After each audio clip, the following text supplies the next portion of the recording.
प्रश्न संख्या 78। किस आलोचक ने महाकवि केशवदास के संबंध में लिखा है? वस्तुतः मध्यकालीन काव्य में केशवदास की स्थिति बहुत कुछ उनके पांडित्य और तज्जन्य आतंक के कारण है। काव्य रचना के स्तर पर उनका सफल कृतित्व कम है। रीति काव्य की कमियां यहाँ अधिक हैं, उपलब्धियां कम। रामचंद्र शुक्ल, राम स्वरूप चतुर्वेदी, राम कुमार वर्मा या रामविलास शर्मा? सही उत्तर है राम स्वरूप चतुर्वेदी।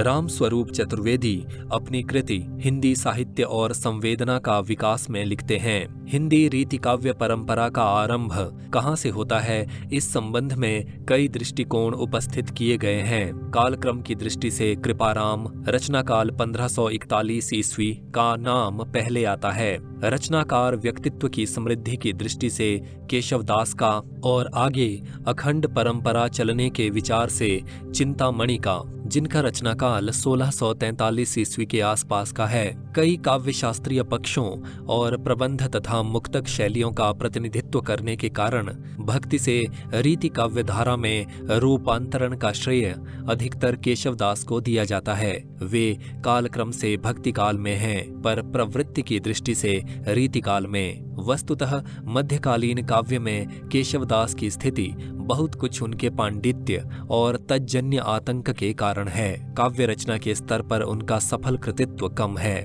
रीति काव्य की कमियां यहाँ अधिक हैं, उपलब्धियां कम। इसका प्रमाण उनकी काव्य भाषा का रूप है, जो व्यावहारिक व्यवस्था और सर्जनात्मक क्षमता दोनों दृष्टियों से अस्त व्यस्त और उखड़ा पुखड़ा है। कवि की प्रसिद्ध कृति रामचंद्रिका छंदों का एक अजायब घर है, जहाँ छंद प्रयोग भाषा में प्रवाह और जीवंतता उत्पन्न नहीं करता, वरन उसे नष्ट कर देता है।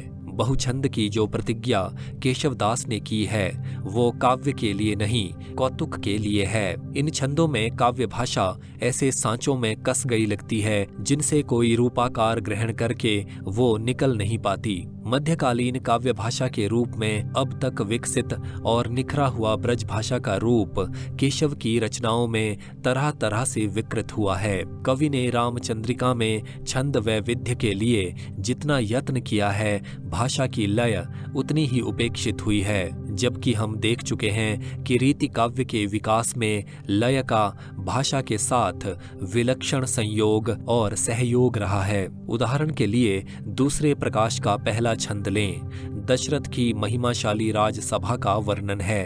आवत जाता राज के लोगा, मूर्तिधारी मानहु भोगा। यहाँ जात, लोग और भोग के प्रचलित रूपों को छंद के आग्रह के कारण विकृत किया गया है, अर्थात पूरे छंद के 9 शब्दों में से 3 विकृत हैं। फिर छोटे छंद के चरण होने के कारण उनमें वाक्य कट गया है और भाषा की लय समाप्त हो गई है। वर्णन की प्रक्रिया यूं भी विस्तार और ब्यौरे की है, अतः छोटा छंद तो वर्णन के लिए बिल्कुल ही अनुपयुक्त है।